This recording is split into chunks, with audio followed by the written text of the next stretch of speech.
today's question is a little tricky category, not a very straightforward, not one of those easy questions, that we have seen in the earlier videos. But yeah, let's get on to the question. Again, it's not a very, very difficult question, but not a very simple question either. Okay. So they've said number of pairs. So we need to find out the number of solutions, count the number of solutions, satisfying the inequality mod of x minus 5 plus mod of y minus 5 less than equal to 6. If you take the pure algebraic approach, you will spend a lot of time solving algebraically and finding out the number of values. Ideally, you should be doing a graphical approach. You should be thinking about how will this equation look when converted into a graph. That will give your answers a little quicker and in less effort. Okay, and believe me, if you are preparing for IPMAT Indore, you cannot be weak at graphs. Okay, is something that is extensively tested at IPMAT Indore. Okay, so yeah, let's get into the question now. So they say mod of x minus 5 plus mod of y minus 5 less than equal to 6. It is a mod and x minus 5, y minus 5. For simplicity, I'm going to ignore x minus 5. I'm just going to say this is p and this is q. So it basically boils down to mod of p plus mod of q less than equal to 6. Break that down simpler into, forget mod, I'm just going to think of it as p plus q equals to 6. If p plus q equals to 6, what does it mean on the graph? Okay, let's try and draw a graph. I don't know how many straight lines I'll be able to draw, but let's try. So p plus q is equal to a 6, okay, is what we want to draw. Forget the mods for now. We just think about the positive possibilities. If p plus q is 6, let's say this is our p and this is our q axis. Okay, so if p is 0, q is 6. So when at 0, 6, there will be a point. Let's say that point is here. And 6, 0, again, there will be a point. So let's say that point is here. So when both are positive, it is nothing but a straight line joining 0, 6 and 6, 0.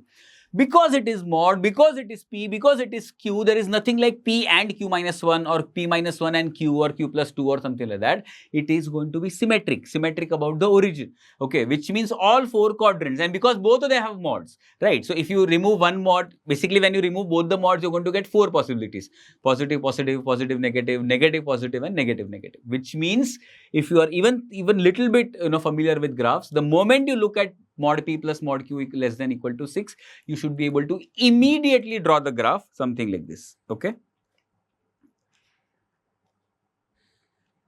this is 6, this is 6, this is minus 6, and this is minus 6. This is how it will look. Again, we have still not considered that x minus 5, y minus 5. Forget it, it does not matter.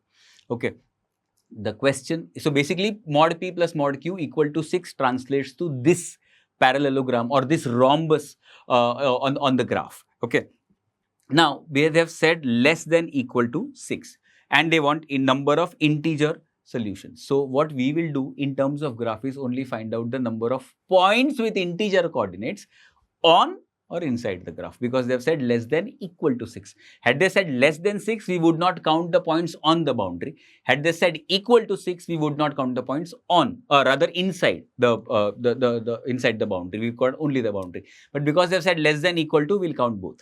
Okay, let's start counting. Let's start with this point. Let me just change the color of my pen. Let's start with this point. This is 1 point. Next will be basically at 6. At q is equal to 5. When you go here, you will have 1, you will have 2, and you will have 3 points. So 1, 2, and 3. If you go one more level to your left, at is equal to 4, then there will be 1, there will be 2, there will be 3, there will be 4, and there will be 5. At this point itself, you should get the drift. Okay. If you start counting from right to left, what you did was you first had 1 point, then you had 3 points, then you will have 5 points, and so on. Basically go on till the q axis, rather the p axis. Okay, so here how many points we'll have? So this is our 0. There are 6 points down and there are 6 points above. So 6 and 6, 12, and the 0th point. So basically this is go on till 13, which means the previous point will be 11.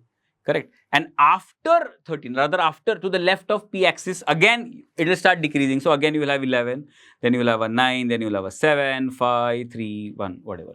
Okay, so that's the series. So this is all. This we just need to find the total of this. So what is the total of this odd numbers, 1, 2, 3, 4, 5 and 6 odd numbers.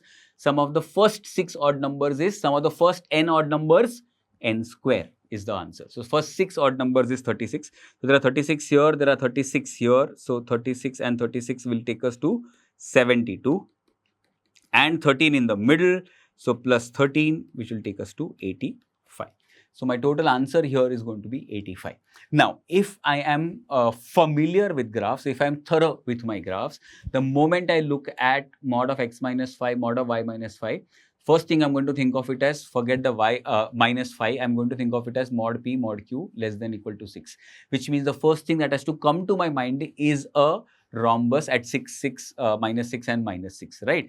Then what I need to do, I just need to count the points because it is integer points and all these lines are at 45 degrees. I know if I'm going to start at any point, we could have started from the left point also. There is 1 point and there are 3 and 5 and 7 and all, which means without drawing the graph also, we could have gotten to this answer. We could have gotten this pattern of 1, 3, 5, 7, 11, 13.